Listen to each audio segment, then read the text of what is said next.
Greetings and salutations, people of the internet. Storymaster here, and can I get you all to roll for analysis? Spider-Man, the most popular Marvel hero of all time, and the most popular hero of all time behind Batman. The popularity has led to countless media representations, from cartoons to TV shows, Japanese TV shows, because that is its own category, and movies. 3 series of movies to be precise, across 2 studios and 16 years. But why can they never seem to get it right? And what does it take to make a good Spider-Man movie? Let's find out together by analysing the 3 series of films, starting with Sam Raimi's Spider-Man trilogy from the early 2000s. Spoiler alert for those of you that haven't seen any of these Spider-Man films, but seriously, they've been out for long enough. If you still care about spoilers, you've had plenty of time. Spider-Man, directed by Sam Raimi and released in 2002, is the first of many Spider-Man films, and second in most fans' list of the best Spider-Man films. It is a Spider-Man origin story, and so of course it shows us the basic Spider-Man storyline. Peter Parker gets bitten by a radioactive spider, Uncle Ben dies, with great power comes great responsibility, blah blah blah, you know the story. At the time, however, the mainstream audience didn't, and Sam Raimi had the wonderful task of setting up the world, introducing the character, that some people didn't know at all. It was an almighty task, but one that a director like Raimi and screenwriter David Cole were up to. Green Goblin is introduced, and Spidey gets to test his skills for the first time on the big screen. That sounds great, so what did they do wrong? The short answer is, have you ever seen a movie in 2002? The long answer is that they're not the greatest in production quality, and that has nothing to do with anyone working on it, but just the skills and technology of the time. To better explain this point, I'm going to take a quick tangent to a modern superhero movie, Infinity War. Legitimate spoiler alert for Infinity War here, I will be discussing major plot points of the story, so if you haven't seen it, go see it and then come back to this video. Leading up to the release of this movie, everyone was getting super, pun intended, excited for a movie of this caliber. Every superhero of the Marvel Cinematic Universe that had been built up for a decade, all in one movie. And it went great. 3 different storylines running at the same time, all culminating in the epic fight at the end of the film. But if this film was made even 10 years ago, it would not have worked in the same way. Sure, you could have had all these actors playing all these different characters, but the technology and visual effects would not have allowed for 90% of what the Infinity Gauntlet was capable of. And without the Gauntlet, you lose an integral part of what made this movie what it is. Now imagine that 20 years ago, when the technology barely allowed for the Hulk or Thanos to appear on screen as they did, and you needed to use practical effects for most of the major events. It would never have worked. Now obviously Spider-Man isn't remotely on the scale of Infinity War, but the technology still didn't hold up. Green Goblin and Spider-Man's outfits were both practical costumes, and many of the effects were practical effects. But in the analysis of what makes a good Spider-Man movie, the technology is a very small aspect of this, and it would be unfair to mark this trilogy down because of the technology. Even if these movies were made with the same current capabilities, there still would be one massive issue with this trilogy. And the best way to show that is by looking to Spider-Man 3. Now everyone knows, or at least believes, that Spider-Man 3 is a terrible film.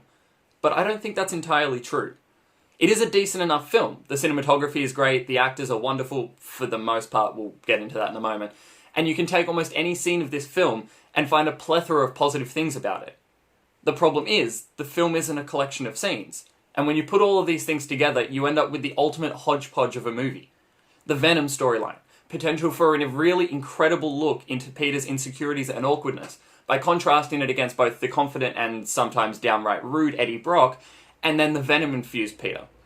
The film also used Venom to better strengthen the MJ-Peter relationship, which, again for the most part, worked really well. The Sandman storyline. I'll go into this again when I discuss the MCU Spider-Man film, but Sandman was a brilliant story about how not all of Spidey's villains are sadistic, mentally insane lunatics trying to kill the city. Marco was just a down-on-his-luck father trying to help his sick daughter, and Spider-Man was an obstacle. Alongside the realization that Marco killed Uncle Ben before becoming Sandman, and you have the perfect opportunity for a moral dilemma and excellent character moment as Peter grapples with revenge versus helping others. The final storyline of this film is the Harry Osborn Green Goblin storyline. This story had perhaps the greatest lost potential because of the main issue with this film, which I'll get into in a moment. Harry and Peter have a really good dynamic in this series, and it's unfortunate that to make his story fit into the movie, they made Harry's motivation just the Inigo Montoya motivation. For those of you who haven't seen The Princess Bride, that is, my name is Inigo Montoya, you killed my father, prepare to die. Don't get me wrong, it works. But if Goblin was the only antagonist of the film, we could have had more time to develop his character and have some really brilliant moments as Peter loses his best friend to the madness of the Goblin. And that's the issue with this trilogy though, and especially this film. Time. Raimi had ideas for what he wanted to do with the characters, and was able to do that for the first film without any studio heads messing with his ideas.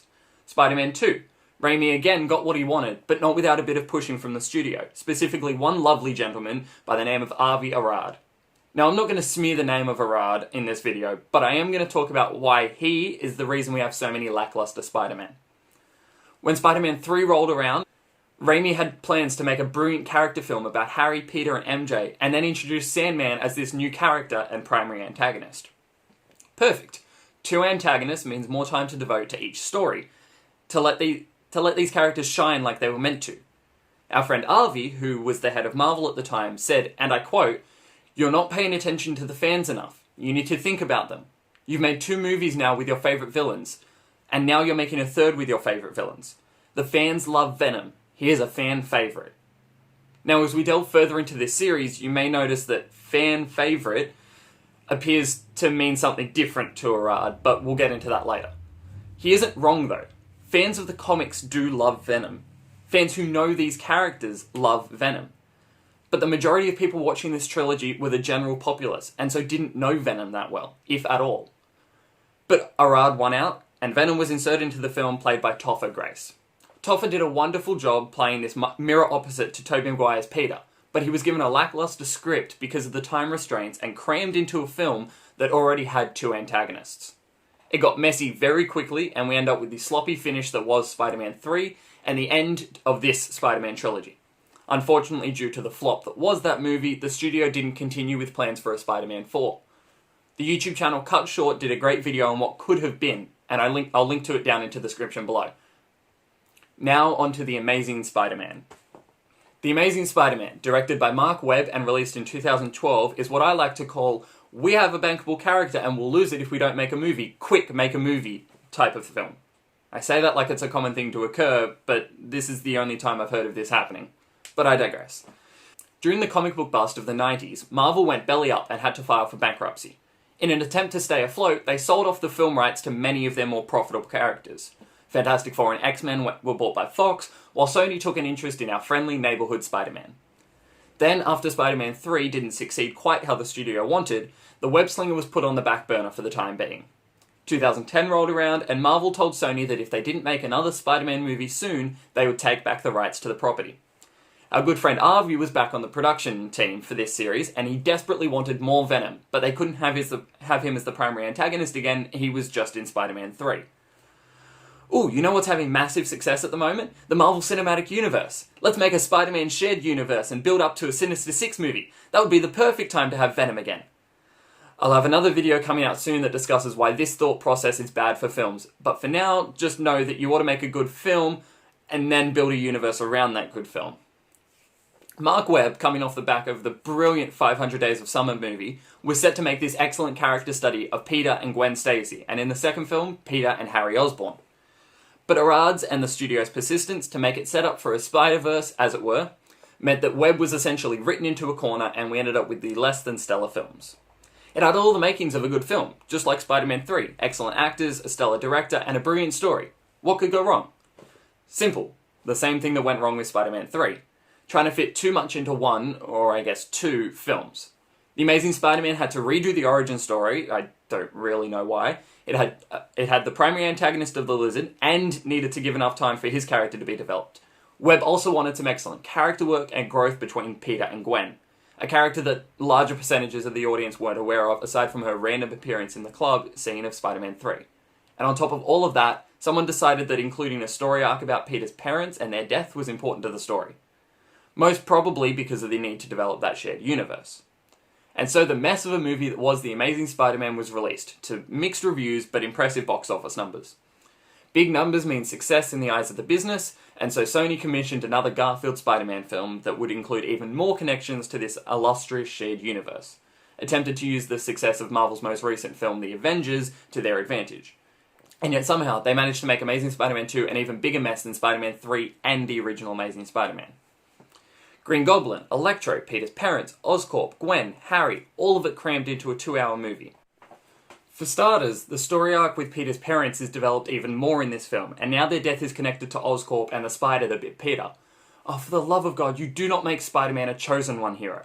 Chosen One heroes are one of the most difficult story types to do successfully, and when you've got so many other things crammed into this movie, claiming that Peter is destined to become Spider-Man either wastes time on something that goes nowhere, or ineffectively builds up your character to feel like they haven't earned their power. On top of that, you're trying to do that with Spider-Man, the epitome of Stan Lee's everyman heroes. He wrote Peter as the nerdy teenager, going through high school because he wanted his readers to feel like they could become a hero as well. And you didn't need to be rich or powerful or stereotypically heroic in any way. The true quote from Uncle Ben, "With great power must also come great responsibility," was Lee's way of saying that no matter what amount of power or influence you had, you must use that power as responsibly as possible and to help as many people as possible. That's what Spider-Man was and is. The story of an ordinary kid thrust into extraordinary circumstances by chance and using his newfound power to help those in need to ensure that nothing like what happened to Uncle Ben will ever happen again. That's just the first arc. Then they introduce Electro, and this is perhaps the only time where my criticism comes from its accuracy to the source material. Jamie Foxx is not the right fit for this movie. No, that's not racist, it's just a comment on his performance in this movie. Electro is an energetic, hyperactive character whose energy, see where this is going, fuels his powers. He's not some shy, bumbling fool who happens into a vat of genetically enhanced eels. Now sure, the issue may fall onto the writers and what they have Fox work with, but it also falls on the actor to give the best performance, and he, along with a number of actors in this film, just aren't doing that. That leads me to my next point. Peter, Gwen, and Harry. All three of these actors put on stellar performances in other movies, but why does everything in this film feel so two-dimensional? Every time Peter and Gwen are on screen together, it devolves into incoherent, illogical ramblings as the pair are forced to become this awkward on-again, off-again couple that don't quite know where they stand with each other but continue to flirt all the same. Harry doesn't even get that much when it comes to emotional connections, as his whole character is pushed aside to make room for that disease story arc and the fact that Spidey's blood can save him. High Top Films did an excellent video discussing how he would fix Amazing Spider-Man 2 that goes in depth on this particular arc and what went wrong, that I'll link to in the description. And all of this came together to supposedly set up a full extended universe to make way for a Sinister Six movie that, surprise surprise, never made it to pre-production. And so ends the saga of the Amazing Spider-Man, and now we move on to the closest thing to a successful Spider-Man film that was held back by one small, not so small issue, and that is Spider-Man Homecoming. Spider-Man Homecoming, directed by John Watts and released in 2017, came so close to being a perfect Spider-Man story, but just missed the mark. The Wallcrawler was back under the watchful eye of Marvel. It had escaped the venom-loving grasp of Avi Arad, but immediately fell into an even tighter grasp. One much more dangerous than anything Arad could ever do, and one that made Peter Parker seem really useless as a hero. And that group is, of course, the Marvel Cinematic Universe. But Storymaster, you just said the MCU was brilliant and was why Amazing Spider-Man failed. How could it ruin a movie that's in the universe? Brilliant question, random person on the internet, and one I only just realised the answer to myself, so let's jump straight into it. The MCU is this wonderful concept where all the movies interconnect and each one helps each other out, push towards the final ultimate goal of fighting Thanos, whether they realise it or not. It's this exact concept that has caused Homecoming to miss the mark. In developing the Spider-Man and MCU story arc, they took inspiration from various comic storylines, including aspects of Secret Wars and the original Civil War storyline. These two are the key to understanding why Spider-Man fell short. In Civil War, Tony Stark brings in Spider-Man to assist in the upcoming fight against Cap. To prove he cares about Peter, Tony develops the Iron Spider suit to make Peter more powerful and takes him under his wing, as it were, to prepare him for the ultimate showdown. Secret Wars plays out very similar for Peter in this regard, with Tony helping the web-slinger become even more powerful to stand against this epic threat. He develops a new Iron Spider suit and a Spider Armor suit, and Spider-Man does some pretty epic stuff with it. In the comics, these storylines worked, because we saw Peter do his own thing. We saw him become powerful in his own right, and then Tony simply boosted that power. In Spider-Man Homecoming, we don't get to see Peter do anything epic like the other heroes got in their solo movies because he was already well into the Civil War Tony the Mentor storyline. He was introduced in Civil War as this kid in a cute, homemade suit, stopping small domestic crimes around New York. With Tony's help, though, he could become a true crime fighter and actually do something good for the city. Combine this with the fact that they finally realised we had seen the Uncle Ben origin story enough times that they could skip it, and you're left with a Spider-Man who wasn't that great and didn't have much responsibility as a superhero until Tony came along and gave him the boost he needed. Sure, they were great characters, excellent story, a villain that wasn't purposefully trying to set up a new extended universe, but none of that matters when your protagonist, this character that people have been watching as this lone wolf who doesn't need someone else's tech or powers to be a hero for 15 years now, is suddenly just the tech billionaire's lackey at worst and test dummy at best. It's not a good fit for this character, no matter how young you make him. But there is a saving grace. There is a Spider-Man story that is well written, has good characters, successfully manages to integrate a potential extended universe, even drops hints at an internal sequel without shoving it down your throat, and manages to tell a cohesive Spider-Man story and have it be self-contained. The ultimate Spider-Man, as it were, or should I say Spider-Men. And that is the Spider-Man for the PS4. But Storymaster, you've been talking about movies. You can't compare them to a video game, they're different mediums, that's not fair. Yes, before you start furiously writing your hate comments in defense for these movies, I know they are different mediums, but in all honesty, other than length, there isn't much separating video games and movies in regards to storytelling these days. But that is a topic for a whole nother video, so yay, a two-parter! This is already far too long as it is, and all I've done is roast these movies. I've got a lot to go in regards to the video games versus movies as far as storytelling is concerned, and what makes Spider-Man 4 the best Spider-Man storyline, along with discussions of a movie that manages to tell a brilliant Spider-Man story effectively. So make sure you web up that subscribe button and ring the bell to be notified when my next video is uploaded, and until next time, don't forget to stay inquisitive.